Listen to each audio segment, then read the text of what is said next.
বানেৰ হোৱা নাজিৰাৰ পানী আঁতৰিল, কিন্তু ঘৰৰ ভিতৰত একাঠো পৰ্যন্ত পলস। ইয়াৰ মাজতে বানাক্ৰান্তৰ জীৱন সংগ্ৰাম। নাজিৰাৰ ইতিহাসৰ প্ৰথমটো ভয়ংকৰ বানপানীৰ পাছৰ পৰিস্থিতি কিছু জীয়া ছবিৰ সৈতে আমাৰ এই বিশেষ প্ৰতিবেদন। নাজিৰাৰ বন্যাত্মৰ ক্ষুধা নিবাৰণত সঁহাৰি নাই প্ৰশাসনৰ। নিষ্কণ্টক দুৰ্যোগ প্ৰশমন বিভাগ। বন্যাতক উদ্ধাৰ, খাদ্য, খোৱা পানী যোগানতো চৰম গাফিলতি চৰকাৰী ব্যাকুম বিভাগৰ। হঠাতে দিখৌ নদীয়ে সৃষ্টি কৰা জলপ্ৰলয়ত সৰ্বশ্ৰান্ত জনগণ। ঘৰৰ বয় বস্তু নথি পত্ৰ সকলো যা গৈছে দিখৌ নদীৰ বাঢ়নি পানীত। যোৱা দেওবাৰে সন্ধিয়া প্ৰায় 6 বজাত হঠাতে প্ৰৱাহিত হোৱা দিখৌ নদীৰ বাঢ়নি পানীয়ে প্ৰথমবাৰৰ বাবে সৃষ্টি কৰিলে জলপ্ৰলয়। খন্তেকৰ ভিতৰতে সমগ্ৰ নাজিৰা প্লাবিত কৰি তোলে অভাৱনীয় বানে। এনে ভয়ংকৰ বিপদৰ সময়ত চৰকাৰী ব্যাকুম বিভাগ দুৰ্যোগ প্ৰশমন এক প্ৰকাৰে নিষ্কণ্টক হৈ পৰে। প্ৰশাসন শিৱসাগৰ জিলাৰ নাজিৰা সমজিলাৰ প্ৰশাসনেও বন্যাত্মক পৰ্যাপ্ত পৰিমাণে যোগান দিব পৰা নাই খাদ্য বস্তুৰ লগতে খোৱা পানী। জনগণৰ ক্ষুধা নিবাৰণত বিশেষ সঁহাৰি নাই প্ৰশাসন তথা দুৰ্যোগ প্ৰশমন বিভাগৰ। বানপীড়িত জনগণৰ বয় বস্তু নথি পত্ৰ আদি সমস্ত দিশৌ বাঢ়নি পানীত জাহ গ'ল। এনে পৰিস্থিতিত জীয়াই থকাৰ তাগিদাত জনগণে থিতাপি ল'ব লগা হৈছে দিখৌ নদীৰ মথাউৰি, নামঘৰ, মন্দিৰ, মছজিদ, ক্লাব ঘৰ আদি। এই দুৰ্ভগীয়া বানাক্ৰান্তত ৰাইজক উদ্ধাৰ কৰিবলৈ পৰ্যাপ্তভাৱে আগবাঢ়ি অহা পৰিলক্ষিত হোৱা নাই প্ৰশাসনৰ লগতে জাতীয় সংগঠন বুলি জাহিৰ কৰা দল সংগঠনৰ নেতা পালি নেতা। এনে ক্ষেত্ৰত জনগণে ক্ষোভ উজাৰিছে। নাজিৰাৰ পৰা নয়নমণি ভৰদ্বাজৰ ৰিপৰ্ট, নিভাজ অসম। যিটো 19 জুলাইৰ দিনা যিটো ভীষণ প্ৰলয়ংকাৰী বান আহিলে, মোৰ এতিয়া 64 বছৰ, আমি জীৱনৰ এইটো প্ৰথম পাইছোঁ। আৰু প্ৰলয়ংকাৰী বানত নাজিৰাই নহয়, আজি শিৱসাগৰ জিলাৰ বিভিন্ন অঞ্চল একেবাৰে মানে ৰাইজৰ মানে তথ্যবচ অৱস্থা। বিশেষকৈ আমাৰ উপনিজে 1 নম্বৰ ৱাৰ্ডৰ পূৰ্বত গাঁৱৰ সমস্তখিনি ৰাইজৰ মানে একেবাৰে মানে বহুখিনি লোকচান হৈছে। আমাৰ এতিয়া গৃহৰ ভিতৰ বাহিৰে একো চাব নোৱাৰা হৈছে। বহুতো মানে লক্ষ্য টকাৰ মানে সম্পত্তি নষ্ট হৈ গৈছে, গৰু ধন পৰ্যন্ত এইবোৰ উটি গৈছে আৰু ঠাই বিশেষকৈ কেইবাজনো লোকৰ মৃত্যুও ঘটিছে। গতিকে আৰু আমি জানি পাইছোঁ এইবাৰ এনেকুৱা ঠাইত তাৰমানে এই বানৰ মানে প্ৰলয়ংকাৰী বানৰ মানে পৰিৱেশৰ সৃষ্টি হৈছে, য'ত নেকি আজিলৈকে তেনেকুৱা আমাৰ বুঢ়া সকলো দেখা নাছিল।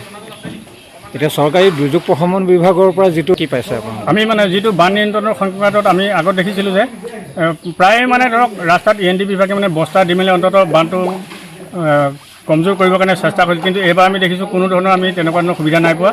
আৰু লগতে আজি তিনিদিন হ'ল, 3 দিনৰ ভিতৰত অন্ততঃ ইয়াত যিটো খোৱা পানীৰ বা ব্যৱস্থা, স্বাস্থ্য যিটো মানে ব্যৱস্থা হাতত ল'ব লাগিছিল, আমি তেনেকুৱা দেখা নাই। আৰু পানীৰ বিশেষকৈ বহুত হৈছে, হয় গাঁৱৰে 2-1 সদাশয় লোকে ধৰক অকণমান খাদ্য যোগান ধৰিছে, পানী অকণমানো হ'লেও যোগান ধৰিছে।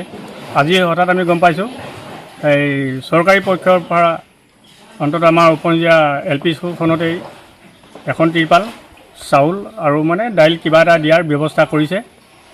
আৰু তাৰ বিশেষকৈ আমাৰ হ'ব লাগিছিল কিন্তু স্বাস্থ্য সংক্ৰান্তত এতিয়া বেছি গুৰুত্ব দিব লাগিছিল, খোৱা পানীৰ ওপৰত বেছি গুৰুত্ব দিব লাগিছিল। ক্ষতিগ্ৰস্ত লোকক মানে কিদৰে এতিয়া ধৰক এই ক্ষতিপূৰণ দিব পাৰে তাৰ এখনি মানে ব্যৱস্থা গ্ৰহণ কৰিলে আমি সুখী হ'লোহেঁতেন। কিন্তু সেইখিনি এতিয়ালৈকে কৰা হোৱা নাই। আশা ৰাখিছোঁ হয়তো মানে কৰিবও পাৰে। এটা কথা কৈছোঁ, আজি উপনৈ 1 নং ৱাৰ্ড ডুবি আছেনে নাই? পানী নাই কিন্তু পলস আছে। পলস মানে এনেকুৱা পলস মানুহ মানে যাব নোৱাৰে। এনেকুৱা ইমানটো যদি পলসত মানুহ যদি যাবলৈ হয়, কোনোবা মানুহ তাত ফচি মৰি যাব, কিবা হ'ব নি? এতিয়া খাবলৈ নাই পানী অকণ নাই, কিবা চাউল নাই, কিবা বিস্কুট একোৱেই নাই। কালি আহিলে 4 কেজ নে 5 কেজ বোলে পানী লৈ আহিলে, কলেজ মেলি পানী দিলে, পানী গাড়ীয়ে পানী আহিছে, ট্ৰাকে পানী আহিছে, কিন্তু গাঁৱত পানী নাই। পানীটো নাই, এপোৱা চাউল নাই, এপোৱা আলু নাই, এপোৱা মিঠাতেল নাই। মানুহ কেনেকৈ আছে চাওকচোন বাৰু। এই গোটেই গাঁওখন চাওকচোন, উপনিজখন সেই মথাউৰি কিনাৰত পানীৰ মাজত, কোনো পানীৰ মাজত নাই। কিন্তু আমি সম্পূৰ্ণ দিখৌ নদীৰ মাজত আছোঁ। দিখৌ নদীৰ মাজত থকা মানুহখিনি নাচায়, বাহিৰৰ মানুহ চাই থাকিলে হ'বনে? আজি প্লেন লৈ আহিছে, এই দেখিছোঁ গোটেইখন ধুই ফুৰিছে, অ'ত পেলাইছে বস্তু, ত'ত পেলাইছে বস্তু। নাই চাউল দিছে, দাইল দিছে, আলু দিছে, পিঁয়াজ দিছে, পানী চবেই দিছে, কিন্তু আমাৰ গাঁওখনে একোৱেই নাই, একো নাই।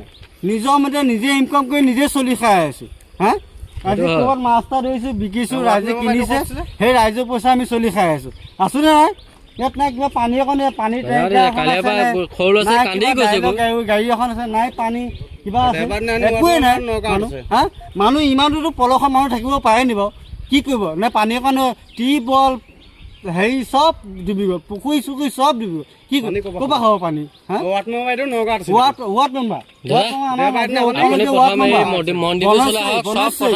বনৈছে কালি টাউনত ইমান পানী বিলাই আছে, আনি গাঁৱত 50 কাৰ্টন যদি পানী আনি বিলাই দিয়ে, পানী হয় নে নহয় গাঁৱত? হা পানী 5 কাৰ্টন আনি কি লাভ পালে? 5 কাৰ্টন মানে কিমান পানী খালে?